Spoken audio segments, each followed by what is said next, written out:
इस बीच अमेरिकी राष्ट्रपति डोनाल्ड ट्रंप की प्रतिक्रिया भी सामने आई है। पहलगाम आतंकी हमले पर ट्रंप ने बयान दिया है। दोनों देशों के बीच बढ़े तनाव पर ट्रंप ने प्रतिक्रिया देते हुए कहा, मैं दोनों देशों के नेताओं को अच्छे से जानता हूं। भारत पाक सीमा पर हमेशा से तनाव रहा है।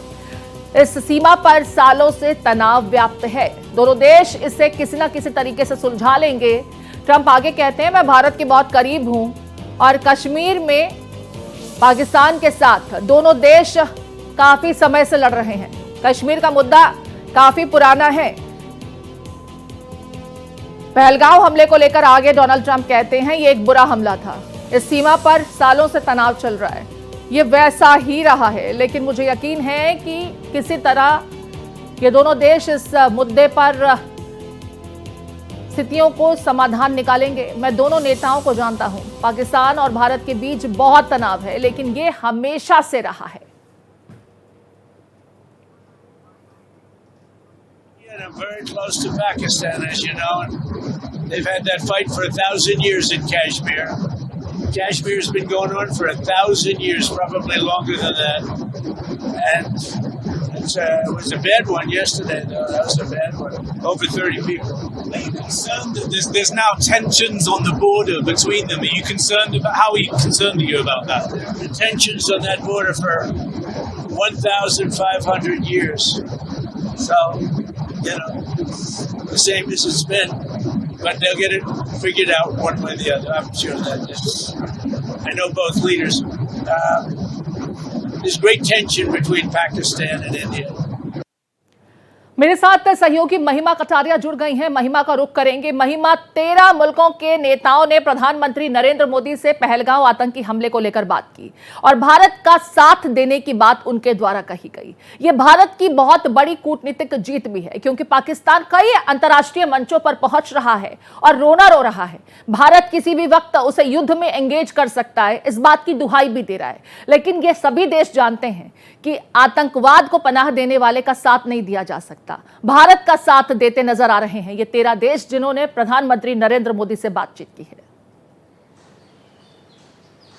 बिल्कुल प्रीति, आपने सही कहा, लेकिन मैं शुरुआत करूंगी इस बात को कहने से। एक बहुत ही इंग्लिश का फेमस कोट है, when you sweat in peace you bleed less in war. यानी अगर आप पीसफुली बहुत स्वेट करते हैं, तो अगर हम वॉर की बात करते हैं तो उसमें जो ब्लीड है या ब्लडशेड है वो बहुत कम होता है। बहुत ही काफी फेमस जो कोट है इंग्लिश का, अंग्रेजी का, वो इस पर बहुत ही अच्छी तरीके से लागू होता है। क्योंकि आपने कूटनीति की बात की, तो जहां पर एक तरफ 13 लीडर्स ने प्रधानमंत्री नरेंद्र मोदी से बात की, वहीं लगातार कोई ना कोई टेलीफोन कॉल है प्रधानमंत्री नरेंद्र मोदी के साथ कोई ना कोई वर्ल्ड लीडर डेली बेसिस पे कर रहा है। लेकिन अगर हम बात करते हैं पहलगाम की और क्या कुछ प्रधानमंत्री नरेंद्र मोदी के मन में चल रहा है, क्या कुछ रणनीति इस बार सरकार तय करेगी, तो हमने देखा जिस तरीके से प्रधानमंत्री नरेंद्र मोदी ने बिहार में एक साफ संदेश इंटरनेशनली भी दिया। क्योंकि उन्होंने अंग्रेजी में बात की। आपको याद होगा कि प्रधानमंत्री किसी भी इंटरनेशनल फोरम पे जाते हैं तो हिंदी में ही वार्तालाप करते हैं, लेकिन इस बार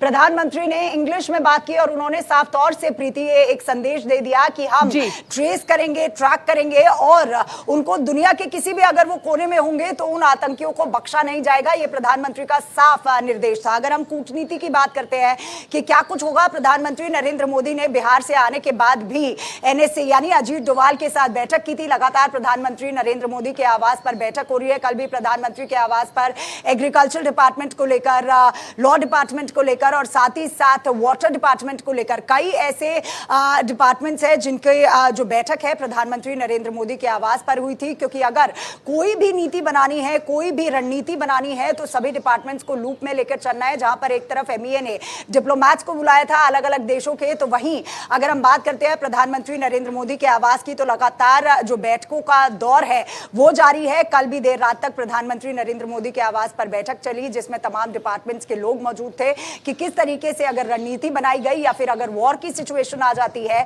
तो सभी डिपार्टमेंट्स प्रिपेयर है या नहीं। और अगर हम वहीं मिलिट्री की बात करते हैं, एयरफोर्स की बात करते हैं प्रीति, तो एक्सरसाइज आक्रमण एयरफोर्स ने शुरू कर दिया है। ये दिखाया गया है कि किस तरीके से भारत जो है, अगर ऐसी सिचुएशन आती है, वॉर की सिचुएशन आती है, तो भारत बिल्कुल प्रिपेयर है। अगर हम कूटनीतिक या डिप्लोमेटिक वेज की बात करते हैं, तो जिस तरीके से सीसीएस में डिसीजन लिया गया था इंडस वाटर ट्रीटी का, कि जो इंडस वाटर चीटी है वो अबेंस पे डाल दी गई है। अब उसको लेकर बौखलाहट जो है पाकिस्तान में लगातार नजर आ रही है। लेकिन वहीं अगर हम राजधानी दिल्ली में प्रधानमंत्री नरेंद्र मोदी की बात करते हैं कि किस तरीके से, क्योंकि जब बिहार में प्रधानमंत्री ने ये संदेश दिया तो वापस आने के बाद लगातार जो बैठकों का दौर है वो जारी है। लगातार अजीत डोभाल से उनकी बातचीत जारी है। लगातार बॉर्डर्स पे जो टेंशन पनपती नजर आ रही है उस पर प्रधानमंत्री नरेंद्र मोदी की और गृह मंत्री अमित शाह की नजर बनी हुई है कि किस तरीके से ये सिचुएशन है वो कंट्रोल की जाए। लेकिन जवाब जो है भारत इस बार देगा, क्योंकि प्रधानमंत्री बिल्कुल भारत इस बार जवाब देगा। और प्रधानमंत्री नरेंद्र मोदी ने मधुबनी से इस बात को समूचे विश्व को बता दिया है, जता दिया है कि अब आतंकवाद और बर्दाश्त नहीं किया जाएगा।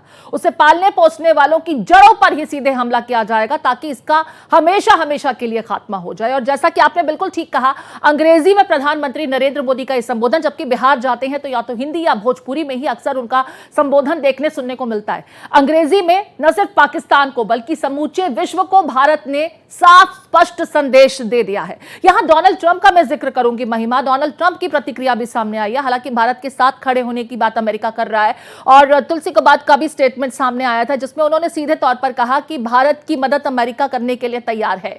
लेकिन डोनाल्ड ट्रंप कहते हैं कि मैं दोनों ही देशों को जानता हूं, दोनों ही देशों के प्रमुख जो हैं उनको मैं जानता हूं। पाकिस्तान और भारत के बीच ये तनाव बहुत पुराना है, हमेशा से रहा है, लेकिन उन्हें उम्मीद है कि दोनों देश इसका समाधान निकाल लेंगे। क्या डोनाल्ड ट्रंप बातचीत की ओर इस वक्त जोर देते नजर आ रहे हैं? इस तरीके से देखा जाए क्या?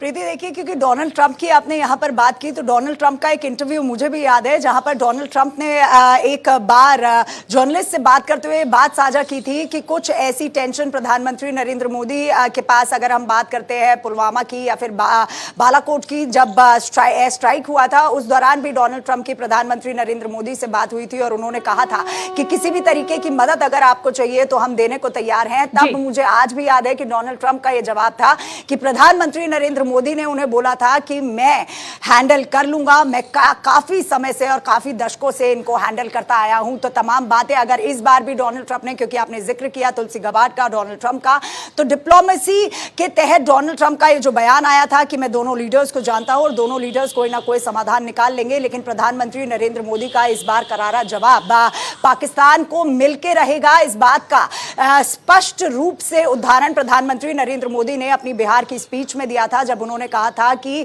आखिरी जमीन को अब वक्त आ गया है, अब समय आ गया है कि आतंकवाद की आखिरी जमीन को भी बख्शा नहीं जाना चाहिए। यानी जो आखिरी जमीन बची है आतंकवाद की उसको भी इस बार 140 करोड़ की जनता के आक्रोश से निपटा दिया जाएगा। तो साफ संदेश प्रधानमंत्री नरेंद्र मोदी ने दे दिया है। हालांकि डोनाल्ड ट्रंप का जब ट्वीट आया था, उन्होंने अपने अकाउंट से पोस्ट भी किया था कि किस तरीके से जब हमला हुआ था कश्मीर में, जम्मू कश्मीर का पहलगाम का हमला हुआ था तो सपोर्ट आया था। लेकिन तुलसी गबार्ड का वही ये कहना है कि जिन्होंने भी इस आतंकी हमले को ये परपेट्रेटर्स जो हैं उनको जस्टिस पे लाया जाएगा, उनको बख्शा नहीं जाएगा। ये तुलसी गबार्ड का भी कहना है। सवाल सिर्फ महिमा उन आतंकियों का ही नहीं है, उन आतंकियों को जो प्रायोजित करते रहे हैं सवाल उनका भी है, क्योंकि बार बार आतंकियों को तैयार करके भारत में भेजना और आतंक फैलाना यही तो पाकिस्तान का काम रहा, यही उसकी भूमिका रही है।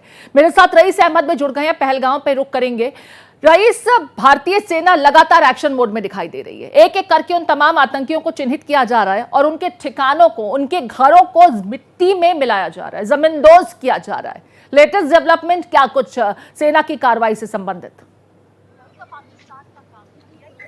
जी हाँ, बिल्कुल जिस तरह से हम यहाँ पे देख पा रहे हैं, चाहे वो पहलगाम हो या बांडीपोरा हो, लगातार जो OGWs के खिलाफ कार्रवाई है वो जारी है। और कल भी हमने देखा कि जहाँ त्राल और अनंतनाग में 2 लश्कर टेररिस्ट घरों को ब्लास्ट किया गया था, उसके बाद 2 और एहसानुल्लाह हक और हारिस की घरों को भी जो है वो ब्लास्ट किया गया। और लगातार हम देख पा रहे हैं कि जो बजरंग की स्थिति के बाद जब यहाँ पे अटैक हुआ टूरिस्टों पे, उसके बाद जो है वो ऑपरेशन ऑल आउट जैसा जो है माहौल देखने को मिल रहा है। सेना की ओर से भी एक कड़ा रुख जो है वो इन OGWs और आतंक के खिलाफ जो है वो अपनाया जा रहा है। पहलगाम की बात करें तो बॉयसरम वैली में जब ये अटैक हुआ तो उसके तुरंत बाद जो है तलाशी अभियान जो है वो बड़े पैमाने पे जारी है। और कल भी हमने यहाँ पे देखा कि लगातार जंगलों को जो है वो सर्च किया जा रहा है और ये सुनिश्चित किया जा रहा है कि जो ये आतंकवादी जिन्होंने हमला किया है ये कहीं किसी पहाड़ी के रास्ते से जो निकल न जाए। तो यही वजह है कि लगातार 3 लेयर जो है यहाँ पे कॉर्डन रखा गया है और पूरी तरह से जो छानबीन है, जो तलाशी अभियान है वो जारी है। और इसके साथ साथ कल भी यहाँ पे सेना प्रमुख जो है वो कश्मीर आए थे, श्रीनगर में उन्होंने मीटिंग की। तो लगातार श्रीनगर से लेके दिल्ली तक जो बैठकों का दौर है वो जारी है और ऐसे में हलचल जो है वो उस और भी देखने को मिल रही है। LOC के जहाँ पूरा अलर्ट है, वहीं घाटी के अंदर भी कहीं ऐसे मकामात है जहाँ पे पूरी तरह से स्थिति जो है वो अभी भी तनावपूर्ण ही बनी हुई है। और दूसरी तरफ से हम लगातार देख पा रहे हैं कि जिस तरह से प्रधानमंत्री मोदी ने कल भी जो है ये एक बयान दिया जिसमें उन्होंने साफ कर दिया कि भारत जो है वो अब रेस्पॉन्ड करेगा, जो भी उसके दुश्मन है अब वो बच के नहीं निकल सकते, उनको जो है वो बड़ा खमियाजा भुगतना पड़ेगा। तो ये कहीं ना कहीं दर्शाता है कि इस बार जो है भारत सरकार जो है इस बार कहीं कोई बातचीत नहीं, उसकी गुंजाइशें नहीं बची हैं। ऐसे तमाम चेहरों को आइडेंटिफाई किया जाएगा, उन्हें उनके सबसे बुरे अंजाम तक पहुंचाया जाएगा। भारत सरकार ने स्पष्ट कर दिया, जीरो टॉलरेंस की पॉलिसी है और इसी पॉलिसी के तहत एक एक आतंकियों के हमदर्दों की भी शिनाख्त की जा रही है। उनकी गिरफ्तारियां शुरू हो गई हैं, जैसा कि आपने जिक्र किया। ओवरग्राउंड वर्कर्स की भी गिरफ्तारी हुई है। आतंकियों के घरों को मिट्टी में मिलाने का काम किया जा रहा है।